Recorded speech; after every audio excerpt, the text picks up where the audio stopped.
नमस्कार दोस्तों, स्वागत है आप सभी का विद्यासागर गुरुजी यूट्यूब चैनल पर। आज के इस वीडियो में हम लोग करेंगे जितने भी धार्मिक आंदोलन हैं वो सभी इस वीडियो में देखने को मिलेगी।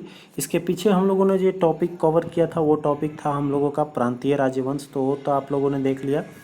चलिए आगे बढ़ते हैं। आज का देखते हैं, पहला है आपका सूफी आंदोलन। तो सूफीवाद जो है वो इस्लाम के भीतर ही एक सुधारवादी आंदोलन के रूप में ईरान से शुरू हुआ है। और सूफी का शाब्दिक अर्थ याद रखेंगे, पवित्रता होती है। महिला रहस्यवादी राबिया और उसके साथ है मंसूर बिन हल्लाज, ये दोनों 10वीं शताब्दी से जुड़े हुए हैं। ये जो है आपको ईश्वर और व्यक्तियों के बीच प्रेम संबंध पर बल दिया था। वहदत उल वजूद के सिद्धांत, बढ़िया क्वेश्चन है। वहदत उल वजूद का सिद्धांत किसके द्वारा दिया गया है? तो शेख मोइनुद्दीन इब्न उल अरबी के द्वारा। और जो लोग सूफी संतों से शिष्यता ग्रहण करते थे उसको क्या बोला जाता था? मुरीद, अर्थात शिष्य को मुरीद बोला गया है। चिश्ती परंपरा में बाबा फरीद जो है वो बख्तियार काकी के शिष्य थे। आगे देखेंगे तो चिश्ती परंपरा में बाबा फरीद काकी के शिष्य थे, ये हो गया। आप देखिए आगे है, सूफी जिन आश्रमों में निवास करते थे उसको खानकाह बोला जाता था या मठ कहा जाता था।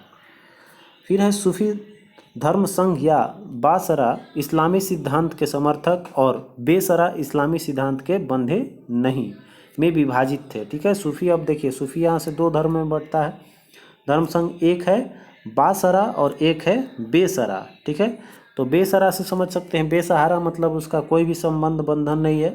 और एक जो है बासरा मतलब कि ये इस्लामी सिद्धांत के समर्थक कहा गया। भारत में सर्वप्रथम सूफी शेख इस्माइल गजनवी के साथ लाहौर आया था। चिश्ती सिलसिले के संस्थापक ख्वाजा मोइनुद्दीन चिश्ती थे, जो 1192 में मोहम्मद गौरी के साथ भारत आए। चिश्ती परंपरा का मुख्य केंद्र अजमेर था। ये दोनों क्वेश्चन रिपीटेड आपका है, हमेशा पूछता है कि देखिए ये ख्वाजा मोइनुद्दीन चिश्ती जो है ये तो हो गया आपका किस सिलसिले का संस्थापक है। एक पहला क्वेश्चन, चिश्ती सिलसिले का संस्थापक ख्वाजा मोइनुद्दीन चिश्ती। ख्वाजा मोइनुद्दीन चिश्ती जो है किसके साथ भारत आया? मोहम्मद गौरी के साथ। और दूसरा जो है चिश्ती परंपरा का मुख्य केंद्र कौन सा स्थल है? अजमेर।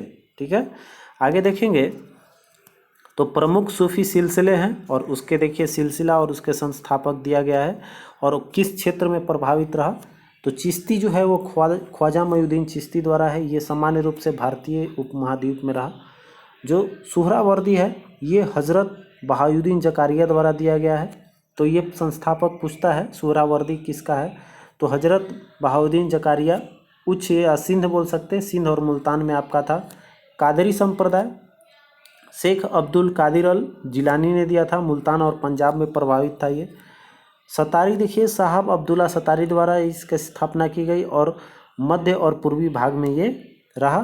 नक्शबंदी आया हुआ क्वेश्चन है, ये ख्वाजा बाकी बिल्ला द्वारा जो है इसकी स्थापना की गई थी, पंजाब और दिल्ली के क्षेत्र में रहा। फिरदौसी देखिए, फिरदौसी ने आपका किया था शेख, ये फिरदौसी से संप्रदाय या सिलसिला जो था ये किसने चलाया है? शेख बहरुद्दीन का है, जो बिहार में प्रभावित रहा था। उसके बाद देखेंगे आपका है कुबरबिया, जो मीर सैयद अली हमदानी द्वारा है और ये देखिए है कश्मीर में। और कलंदरी जो है ये आपका शेख अबूकर लूसी, जो दिल्ली और पंजाब क्षेत्र में प्रभावित थी। आगे देखेंगे तो आगे बढ़ते हैं हम लोग। तो आपका है कि बाबा फरीद की रचनाएं कौन सी है? गुरु ग्रंथ साहिब। ठीक है, गुरु ग्रंथ साहिब जो है ये बाबा फरीद की हो जाएगी। एक क्वेश्चन याद रखेंगे। आइए आगे देखते हैं। करें चिश्ती परंपरा के कुछ महत्वपूर्ण संत कौन कौन से, एक बार नाम देख लेते हैं अब इसमें से। तो चिश्ती में हम लोगों ने बख्तियार काकी का नाम देखा, उसके बाद बाबा फरीद, उसके बाद निज़ामुद्दीन औलिया, इसके बाद शेख बुरहानुद्दीन गरीब। ठीक है, ये सब किस संप्रदाय या किस सिलसिले से जुड़े हुए हैं? तो चिश्ती संप्रदाय या परंपरा से बोल सकते हैं। आगे देखिए प्रमुख चिश्ती संत जो है वो देखेंगे आपका। तो भारत के बाहर संस्थापक के रूप में देखा जाता है अब्बू अब्दाल चिश्ती। शेख हारून जो है ये मोइनुद्दीन चिश्ती के गुरु थे। फिर देखिए मोइनुद्दीन चिश्ती जो है ये भारत में चिश्ती संप्रदाय का संस्थापक माना जाता है, बहुत बार क्वेश्चन आया हुआ है ये भी। आइए आगे बढ़ेंगे। तो बख्तियार काकी जो है ये आपका मोइनुद्दीन चिश्ती के शिष्य थे, अभी हम लोगों ने देखा। अब देखेंगे आपका बाबा फरीद भी बख्तियार काकी के थे। बाबा फरीद आपका बख्तियार काकी के शिष्य थे। निजामुद्दीन औलिया जो है ये बाबा फरीद के शिष्य थे। ठीक है, तो इस तरह से ऊपर से देखते आएंगे तो यहाँ 3 कॉन्सेक्यूटिव ऐसे नज़र आ रहा है, इसके चेला, फिर इसका चेला, फिर इसका चेला। तो चलिए आगे बढ़ते हैं हम। हजरत निजामुद्दीन औलिया ने अपने जीवन काल में दिल्ली के 7 सुल्तानों का शासन देखा था, और 8 का पूछेगा तो अमीर खुसरो देखा था। ठीक है, तो यहाँ 7 शासकों का क्वेश्चन पूछा है, किसने देखा है? निजामुद्दीन औलिया, हजरत निजामुद्दीन औलिया का जो जीवन काल है उस 7 सुल्तान का देखा। और इसके प्रमुख से शिष्य देखिए आपका शेख सलीम चिश्ती, अमीर खुसरो और अमीर हसन देहलवी। तो याद रखेंगे एक चिलवा जो था अमीर खुसरो 8 गो के देख लिया था। ठीक है, आइए आगे बढ़ते हैं। तो निजामुद्दीन औलिया के अनुसार कुछ हिंदू जानते हैं कि इस्लाम एक सच्चा धर्म है, किंतु वे इसे अपनाते नहीं है। ठीक है, ये निजामुद्दीन औलिया का स्टेटमेंट है। ठीक, आगे है शेख बहरुद्दीन गरीब ने 1340 ईस्वी में दक्षिण भारत के क्षेत्रों में चिश्ती संप्रदाय की शुरुआत की और दौलताबाद को मुख्य केंद्र बनाया। ठीक है, तो शेख बुरहानुद्दीन जो है ये आपका दक्षिण भारत में आपका चिश्ती संप्रदाय लाया था, और इसका जो मुख्य केंद्र कहाँ है? दौलताबाद। आगे देखिए सुहरावर्दी सिलसिले की स्थापना ऊपर देखा हम लोगों ने शेख शिहाबुद्दीन अमर सुहरावर्दी ने की थी। इसके संचालन का श्रेय जो है शेख बहरुद्दीन जकारिया को जाता है, जो सिंध और मुल्तान का मुख्य केंद्र बनाया। सुहरावर्दी सिलसिले ने राज्य के संरक्षण को स्वीकार किया था। अब देखिए एक है फिरदौसी सिलसिला, जो कि आपका शेख बहरुद्दीन और अहमद यहाया मैनरी लोकप्रिय हुए। इसमें फिरदौसी सुहरावर्दी सिलसिले का एक ही शाखा था जिसका कार्य क्षेत्र बिहार था। ठीक है, आइए देखते हैं आगे। अब हम लोग ये रहा आपका कह रहा है कि सतारी सिलसिला के बारे में थोड़ी सी जानकारी लेंगे। इसकी स्थापना किसने किया है? तो शेख अब्दुल्ला सतारी द्वारा किया गया। सतारी से सतारी ये तो ऑप्शन मिल जाएगा आपको। तो शेख अब्दुल्ला सतारी ने किया था और इसका मुख्य केंद्र भी बिहार ही था। कादारी देखेंगे, कादरी सिलसिले की स्थापना सैयद अब्दुल कादिर अल जिलानी ने किया था और इसका मुख्य केंद्र था बगदाद। बगदाद में किया था। भारत में कादरी सिलसिले का प्रवर्तक किसको माना जाता है? मोहम्मद गौस को। आया हुआ क्वेश्चन है। राजकुमार दारा जो है, जो शाहजहां का बड़ा पुत्र था, ये कादरी सिलसिले से के मुल्ला शाह का शिष्य था। आगे देखेंगे नक्शबंदी सिलसिले की भारत में स्थापना बाकी बिल्ला ने किया था। ये भी क्वेश्चन आया हुआ है। नक्शबंदी सिलसिले बहुत सारे कंपटीशन में इससे क्वेश्चन उठाए जाते हैं। एक चीज़ है यहाँ कुल सिलसिलों की संख्या हमें कमेंट करके बताइएगा कि कितनी सिलसिले इसमें निकली थी। जो हम लोग अभी 10-12 देखे उसमें से बहुत अधिक संख्या में थी। कितनी सिलसिले थी आपको कमेंट करके बताना है। ठीक है, आइए देख लेते हैं आगे। नक्शबंदी सिलसिले की भारत में स्थापना किसको श्रेय दिया जाता है? तो बाकी बिल्ला को। अब देखिए भारत में नक्शबंदी सिलसिले के व्यापक प्रचार अकबर के समय में हुआ, जो शेख अहमद सिरहिंदी ने किया था। सिरहिंदी ने आपका कर दिया सबसे ज़्यादा प्रचार प्रसार, और किसके समय में? तो अकबर के समय में। आगे बढ़ते हैं तो भक्ति आंदोलन अब देख लेते हैं। इसी में भक्ति आंदोलन है। भक्ति आंदोलन जो है वो तुर्क आगमन के पूर्व अकबर के काल तक चलता रहा। भक्ति आंदोलन में मानव और ईश्वर के मध्य रहस्यवादी संबंधों को स्थापित करने पर बल दिया गया था। हम लोगों ने पहले स्टेटमेंट में ही देखा था। तो मेन भक्ति आंदोलन में क्या था कि मानव और ईश्वर के बीच जो है वो रहस्य का संबंध, उसको समझने के लिए ये आंदोलन चली। इसमें देखेंगे तो मध्यकाल में भक्ति आंदोलन के कारण निम्नलिखित थे। इसमें क्या क्या था? तो हिंदू धर्म की बुराइयां थी, हिंदू मुस्लिम समन्वय था, भक्ति संत था, सूफी संतों का प्रचार आदि, ये सब जो है भक्ति आंदोलन के प्रमुख कारण बने। अब प्रमुख धर्माचार्य और संप्रदाय, जब ऐसा उत्पत्ति हुआ तो कुछ कुछ जो आपका संप्रदाय चालू किए वो कौन कौन से हैं देखिए। तो यहाँ पर श्री संप्रदाय रामानुचार्य का दर्शन इनका है विशिष्ट द्वैत। ठीक है, दर्शन बहुत बार पूछता है। तो रामानुचार्य किसका है? तो विशिष्टाद्वैत का है। अभी द्वैतवाद नीचे है आपका। आगे देखेंगे तो द्वैतवाद जो है ये माधवाचार्य का है, जिससे ब्रह्म समाज संप्रदाय है। फिर देखिए बल्भाचार्य जो है ये सुधा द्वैतवाद है। सुधा द्वैतवाद बल्भाचार्य, ये है रुद्र संप्रदाय। शंकराचार्य का है अद्वैतवाद, ये तो बहुत बार आया हुआ है, और ये है स्मृति संप्रदाय से। निम्बकाचार्य जो है ये सनक का है। और इसके बाद देखेंगे तो सनक दर्शन के दिए हैं, और ये हो गया आपका द्वैत संप्रदाय हो गया। ठीक है, तो दर्शन और इससे जुड़े हुए क्या है आपके ये संप्रदाय हैं, इसको भी देख लेंगे, इसी का रिलेट इससे कर सकते हैं। आइए आगे बढ़ते हैं, एक बार फिर से पढ़ लीजिएगा आप लोग, इसको याद रखिएगा, आता है क्वेश्चन इससे। आइए आगे बढ़ेंगे, तो आपका भक्ति आंदोलन की दो मुख्य धाराएं थी, कौन कौन सा, एक था निर्गुण और एक था सगुण। ठीक है, निर्गुण और सगुण दोनों आपका इसमें था। तो देखिए, इसमें निर्गुण धारा के संत जो थे निराकार प्रभु में आस्था रखते थे तथा व्यक्तिगत साधना और तपस्या पर बल देते थे, जैसे कबीर और नानक हुए, ये सब निर्गुण के थे। सगुण धारा में संतों ने मूर्ति पूजा, अवतारवाद, कीर्तन आदि का प्रचार किया, जैसे तुलसीदास, मीरा, सूरदास, चैतन्य और बलभाचा। ठीक है, इन लोगों का मानना था कि भगवान को मूर्ति पूजा करने से, कोई मानता था कि अवतार जो लिए हैं उसको पूजा करने से, इनका तो कहना था कि संगीत से ही खुश हो जाते भगवान, कीर्तन करते थे। तो ये देखिए, अलग संप्रदाय अपना, अलग अलग संत अलग अलग तरह के चलाए। अगला देखिए, 6वीं शताब्दी में भक्ति आंदोलन की शुरुआत तमिल क्षेत्र से हुई, जो शीघ्र ही कर्नाटक और महाराष्ट्र में फैल गई। भक्ति आंदोलन का विकास 12 अलवार वैष्णव संतों एवं 63 जो है नयनार सेव संतों ने किया था। तो कुल संख्याएं याद रखेंगे, इसमें वैष्णव संतों की संख्या कितनी थी, तो 12 अलवार वैष्णव संत हो जाएंगे, और 63 जो है शैव संत जो नयनार कहलाए, वो आपका संख्या 63 याद रखिएगा। आगे बढ़ेंगे, तो अब आइए आपका दक्षिण भारत के प्रमुख संत देख लेते हैं। तो ये है रामानुजाचार्य। रामानुजाचार्य जो है, इसने राम को अपना आराध्य माना, और रामानुजाचार्य ने वेदांत में शिक्षा अपने गुरु कांचीपुरम के यादव प्रकाश से प्राप्त किया था। ठीक है, यादव प्रकाश इनके गुरु हुए, और कहाँ ग्रहण किया था, कांचीपुरम में। ये ध्यान रखेंगे, इनके आराध्य नाम से ही जोड़ दीजिएगा, रामानुजाचार्य हैं, तो ये आपका राम के भक्त हैं। रामानुजाचार्य श्री वैष्णव पंथ के संस्थापक माने जाते हैं। ये श्रीरंगम के विष्णु मंदिर के प्रधान पुजारी थे। आगे बढ़ेंगे, तो ज्ञानेश्वर आइए, ज्ञानेश्वर ने आपका भगवत गीता पर एक टीका भावार्थ दीपिका लिखा था। ठीक है, भावार्थ दीपिका टीका किसका है, ज्ञानेश्वर का। यह पुस्तक महाराष्ट्र के भक्तिवाद का स्रोत है तथा लंबे भजन के रूप में धार्मिक उपदेश भी इसमें दिए गए हैं। उसके अलावा देख लेते हैं, और भी आपके दक्षिण भारत के प्रमुख संत हुए, जैसे शंकराचार्य, रामानुचार्य, माधवाचार्य, निम्बाकार, फिर आपका अलवार संत और नयनार संत हम लोगों ने देखा। तो आइए आगे बढ़ेंगे, तो अलवार संत के बारे में देखते हैं। तो अलवार संत जो हैं वो क्या थे, अकेश्वरवादी थे, इसमें एक ही ईश्वर को मानते थे। ये विष्णु की भक्ति एवं पूजा से ही आपका मोक्ष प्राप्त करने में विश्वास रखते थे।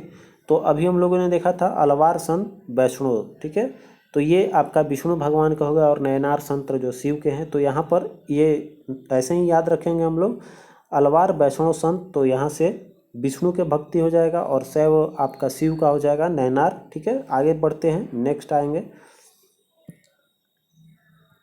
नेक्स्ट देखेंगे हम लोग। तो इसमें अलवार संत देख लेते हैं, प्रमुख अलवार संत कौन कौन से हैं। तो पल्लव के देखेंगे तो आपके पोइगई, भूतार, प्यालवार, तिरुमल्ली राय, ये सब आपके पल्लव के हो गए। चेर में देखेंगे तो कुलशेखर चेर देश के एकमात्र संत थे जो आपका चेर देश हुए। अब देखिए यहाँ पर पांडव देश जो है ये आपका कौन कौन सा है, तो इसमें है नमलवार, मधुर कवि, फिर आपका पेरियालवार और एक अंडाल। अलवारों का एकमात्र महिला थी अंडाल, जो आपका अलवार धर्म में थी। ठीक है, तो चोल देश में देख लीजिए आपका कौन सा है, तो यहाँ पर है तोंडर पीपी पोडी, फिर आपका नियापायान और लियंगमई, ये याद रखेंगे। आगे देखते हैं नैनार संत। ठीक है, अब नैनार संत के बारे में हम लोग देखेंगे तो आपका ये शिव के थे, ऊपर हम लोगों ने देख लिया है नैनार शिव संत। ठीक है, तो ये देखिए शिव के भक्त थे। इनकी संख्या कितनी बताई गई है, 63 बताई जाती है। नैनारों के भक्तियों को देवारम नामक संकलन में संकलित किया गया है, पुस्तक याद रखेंगे देवारम। प्रमुख नैनार संत जो है वो कौन कौन से देख लेते हैं, तो तिरुनावुरस्सु, तिरुज्ञान, संबदर, सुंदर, भूति एवं मणिका वाचार। ठीक है, शैव संत अपार ने पल्लव राजा महेंद्र वर्मन को शैव धर्म स्वीकार करवाया था। तो महेंद्र वर्मन को शैव धर्म अपनाने के लिए प्रेरित किसने किया था? तो अप्पार ने। ठीक है, आगे देखेंगे वैष्णव संत महाराष्ट्र में लोकप्रिय हुए। वे भगवान विठोबा के भक्त थे। विठोबा पंथ के संत एवं उनके अनुयायी बरकरी या तीर्थयात्री पंथ कहलाते थे, क्योंकि ये हर वर्ष पंढरपुर की तीर्थ यात्रा करते थे। रीजन आपको पता है। आगे देखेंगे तो दक्षिण में वैष्णव संतों द्वारा 4 मठों की स्थापना की गई थी। और फिर आपका भक्ति का सर्वप्रथम उल्लेख श्वेताश्वर उपनिषद में मिलता है, अर्थात नैनार संतों की जो भक्ति का वर्णन मिलता है वो कहाँ से मिलेगा? तो श्वेताश्वर उपनिषद से। आगे देखेंगे तो अब आ जाते हैं शंकराचार्य, और एक आपके संत हैं। तो शंकराचार्य का जन्म केरल के अलवर नदी के तट पर कलादी ग्राम में 788 ईस्वी में हुआ था। शंकराचार्य ने अद्वैतवाद संप्रदाय के आपके संस्थापक शंकराचार्य और नव ब्राह्मण धर्म की स्थापना की। इन्होंने जगत को मिथ्या और ईश्वर को सत्य बताया। इन्होंने ब्रह्म की प्राप्ति के लिए ज्ञान मार्ग पर बल दिया था।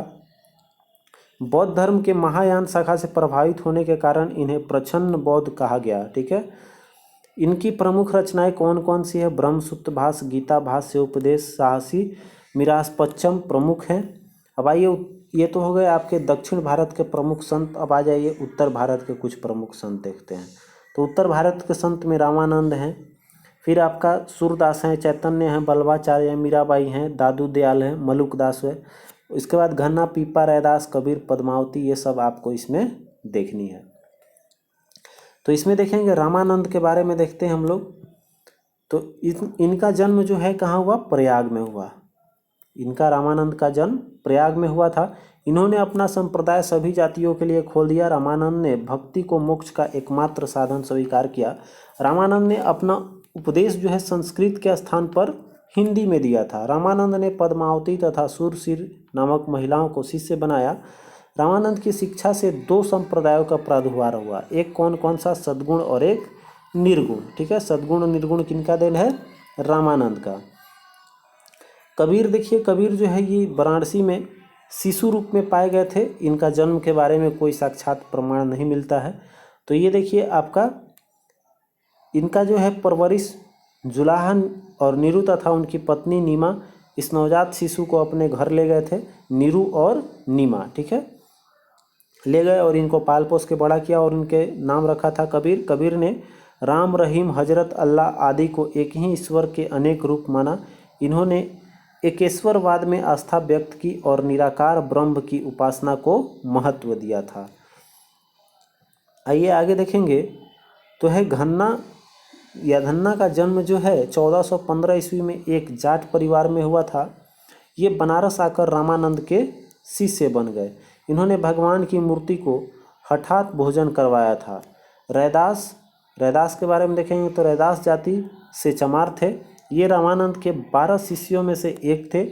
इनकी पिता का नाम रघु और माता का नाम घुरबिनिया था। मीराबाई ने रैदास को अपना गुरु माना था। ठीक है, तो रैदास के चेला कौन? मीराबाई हैं। ठीक है, रैदास के बारे में हम लोगों ने देख लिया। आइए आगे बढ़ते हैं। तो इन्होंने रयासी संप्रदाय की स्थापना की थी। अब देखेंगे आपका शंकर देव के बारे में। ठीक है, शंकर देव जो है ये विष्णु के भक्त शंकर देव असम के धर्म सुधारक थे। ठीक है, ये विष्णु देव जो है ये आपके किसके शिष्य या इनके जातक कौन थे? तो इनके विष्णु के भक्त थे, अर्थात विष्णु इनके कृष्ण के अवतार के विष्णु कृष्ण जो है इनके अवतार को इन्होंने पूजा किया। अब देखिए यहाँ पर इनके धर्म का नाम रखा गया महापुरुषीय धर्म। अब गुरु नानक का है। गुरु नानक का जन्म 1469 ईस्वी में अविभाजित पंजाब के तलवंडी नामक स्थान पर हुआ था, जो नाना काना साहिब के नाम से विख्यात है। उनकी माता का नाम तृप्ता देवी था। गुरु नानक के माता का नाम तृप्ता देवी और पिता का नाम कालू मेहता था। ठीक है, गुरु नानक के पिता का नाम कालू मेहता था। बटाला के मूल राज खत्री की बेटी सुलक्षणा के साथ उनकी विवाह हुई और गुरु नानक ने सिख धर्म की स्थापना की। अब देखिए सिख के जो 10 गुरु हैं उसके बारे में भी देख लेते हैं, जिसमें आपका गुरु गोविंद सिंह भी आते हैं। तो देखिए यहाँ पर गुरु नानक जो है सबका कार्य देखते चलेंगे। ये सिख धर्म के संस्थापक हुए। गुरु अंगद जो है ये गुरुमुखी लिपि के जनक हुए थे। और गुरु अमरदास जो है ये गुरु प्रसार हेतु 22 गद्दियों का निर्माण करवाया। गुरु रामदास जो है ये अमृतसर के संस्थापक माने जाते हैं। गुरु अर्जुन देव जो है ये गुरु ग्रंथ साहिब के संकलन किए स्वर्ण मंदिर के निर्माण करवाए हैं। और जहांगीर ने फांसी दी थी इनको। तो 2 मुगल शासकों ने फांसी दिया था, एक आपके अर्जुन देव को, ठीक है, अर्जुन देव को किसने दिया है, जहांगीर ने, और एक दिया था औरंगजेब तेग बहादुर। तेग बहादुर देखेंगे 90वें नंबर पे हैं, औरंगजेब ने इसको फांसी दी थी। तो 2 फांसी वाले हैं, एक अर्जुन देव 5वें और एक हैं आपके 9वें तेग बहादुर। अब देखिए गुरु हरगोविंद जो है अकाल तख्त की स्थापना किया था। गुरु हरराय जो है मुगलों के उत्तराधिकार युद्ध में भाग लिए।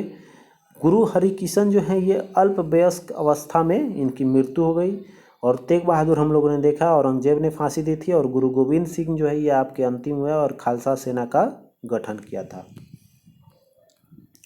आगे देखेंगे तो आपका नानक सूफी फरीद से प्रभावित थे। गुरु नानक की मृत्यु कब हो जाती है, 1538-39 में माना जाता है। कहाँ पर, करतारपुर में। अन्य भक्ति संत को देख लेते हैं और कौन कौन से संत कोई छूट ना जाए। तो सूरदास हैं, जो आप देखेंगे तो सूरदास संत होने के साथ एक महान कवि भी थे। सूरदास की रचनाएं कौन कौन सी है, सूरदास, साहित्य रत्न और सुरसरावली। सूरसागर में कृष्ण के बाल रूप का वर्णन मिलता है, यह पुस्तक ब्रज भाषा में है, ठीक है। अब देखेंगे बल्लभाचार्य ये तलंग ब्राह्मण थे। श्री बल्लभाचार्य का जन्म वाराणसी में हुआ था। इनके पिता का नाम लक्ष्मा भट्टा तथा माता का नाम यलमगुरु था। और उनका विवाह जो है महालक्ष्मी के साथ हुई। बल्लभाचार्य के पत्नी का नाम महालक्ष्मी, याद रखेंगे। आगे बढ़ेंगे तो सूरदास के बारे में देखिए और भी है। ये आपका आ गया सुंदरदास, ठीक है, वो सूरदास थे हम लोगों ने अभी देखेंगे। अब देखते हैं सुंदरदास। सुंदरदास जो हैं इनका जन्म राजस्थान में वैश्य परिवार में हुआ था। वे दादू दयाल के शिष्य एवं कवि और संत हुए। सुंदरदास के विचार जो है सुंदर विलास नामक पुस्तक में मिलते हैं। अर्थात इनका कृत्य कौन सा है, सुंदर विलास सुंदरदास का है। तुलसीदास जो है इनका जन्म उत्तर प्रदेश के बांदा जिले के राजापुर गांव में हुआ था। इन्होंने 1574-75 में रामचरितमानस की रचना अवधी भाषा में किया था। तो पूछता है क्वेश्चन आपका, रामचरितमानस किस भाषा में है, तो अवधी भाषा में। संस्कृत याद नहीं रखिएगा, अवधी भाषा रामचरितमानस। तुलसीदास मुगल शासक अकबर के समकालीन थे, बहुत बार क्वेश्चन है। अकबर के समकालीन कौन, तुलसीदास। बीरभान जो है, बीरभान का जन्म जो है, बीरभान का जन्म आपका नारनौल हरियाणा में हुआ। इन्होंने सतनामियों के संप्रदाय की स्थापना की। सतनामियों के धर्म पुस्तक का नाम पोथी है, ठीक है। सतनामियों के धर्म पुस्तक को क्या बोलते हैं हम लोग, पोथी। अब देखिए दादू दयाल के बारे में देखेंगे हम लोग। दादू दयाल जो हैं इनका जन्म अहमदाबाद में हुआ था। इनके अनुयायी जो है दादू पंथू कहलाए। दादू जी के अनुयायी दादू पंथू हो गए। ये कबीर के अनुयायी थे। इनका संबंध जो है धुनिया जाति से था। इन्होंने ब्रह्म संप्रदाय की स्थापना की थी, ठीक है। यहाँ 2-3 फैक्ट्स है, याद रखेंगे। ये धुनिया जाति के दादू दयाल, उसके साथ ये किसके अनुयायी थे, कबीर के। सबसे बहुत महत्वपूर्ण है। चैतन्य का जन्म देखेंगे नदिया जो बंगाल में है, उसके मायपुर गांव में हुआ था। इनके पिता का नाम जगन्नाथ मिश्र और माता का नाम सच्ची देवी था। चैतन्य को निमाई पंडित कहा जाता है। चैतन्य को निमाई पंडित कहा जाता है। चैतन्य ने गोसाई संघ की स्थापना की और साथ ही संकीर्तन प्रथा को जन्म दिया था। इनके दार्शनिक सिद्धांत को अचिंत्य भेदवाद के नाम से जाना जाता है। अब देखिए यहाँ पर 2-3 चीज़ इनसे एक बार रिपीट कर लेते हैं। चैतन्य प्रभु को नमाई पंडित कहा जाता है। नमाई पंडित चैतन्य को कहा जाता है। गोसाई संघ की स्थापना किया था चैतन्य। फिर आपका संकीर्तन प्रथा का वो जन्म देने वाले या उसका स्थापना करने वाले कौन, तो चैतन्य। इनके दार्शनिक सिद्धांत को किस में रखा गया है, तो अचिंतन्य भेदवाद। अगला देखेंगे, शंकर देव ने सर्वोच्च देवता की महिला सहयोगियों की मान्यता प्रदान नहीं की थी। शंकर देव एकमात्र ऐसे कृष्ण मार्गी वैष्णव संत थे जिन्होंने कृष्णा की मूर्ति के रूप में पूजा का विरोध किया था। ठीक है, तो ये नाम याद रखेंगे। कृष्ण के संग आपका कृष्ण की मूर्ति का पूजा का विरोध किसने किया है? शंकर देव ने। आगे देखते हैं, तो संत ज्ञानेश्वर हैं। इन्होंने महाराष्ट्र में भागवत धर्म को आधारशिला रखी थी। ज्ञानेश्वर जो है मराठी भाषा में गीता पर ज्ञानेश्वरी नामक टीका लिखा था। गीता पर आधारित है ज्ञानेश्वरी। ये संत ज्ञानेश्वर की पुस्तक है। नामदेव देखेंगे तो ज्ञानेश्वर के शिष्य एवं बरकरी संप्रदाय के संत हुए, जिन्होंने ब्राह्मणों की सत्ता को चुनौती दी और जाति प्रथा का विरोध किया था। तुकाराम देखेंगे, तुकाराम महाराष्ट्र के सबसे महान कवि हुए। ईश्वर के प्रति इनका विचार कबीर से मिलता था। तुकाराम के उपदेश अभंगों में संकलित है। तो तुकाराम का कौन सा है? अभंगो। अब देखिए रामदास का देख लेते हैं। रामदास जो है ये बाल्यावस्था में ही अनाथ हो गए थे। इन्होंने भ्रमण करते हुए तपस्या में जीवन व्यतीत किया। इन्होंने भक्ति और कर्म योग दोनों पर जोर दिया। इसका मुख्य पंथ जो है रामदास का कौन सा था? पंथ दासबोध। ठीक है, और देखिए अब यहाँ से ये खत्म होता है। अब हम लोग का इम्पोर्टेंट टॉपिक रहेगा मुगल साम्राज्य। एक ही वीडियो में चाहेंगे इसको भी खत्म कर दें, तो वीडियो को लाइक और शेयर कर लीजिएगा। मिलते हैं फिर नेक्स्ट वीडियो में, तब तक के लिए आप अपना ख्याल रखेंगे। जय हिंद। फिर घटना चक्र का वीडियो भी आपको देखने को मिलेगी, तो घटना चक्र वाला वीडियो भी देखते रहिए। दोनों साथ साथ लेकर चलेंगे। परीक्षा का समय नज़दीक है, तो सब हमारा कवर होते रहे। तो मिलते हैं फिर नेक्स्ट वीडियो में, तब तक के लिए जय हिंद।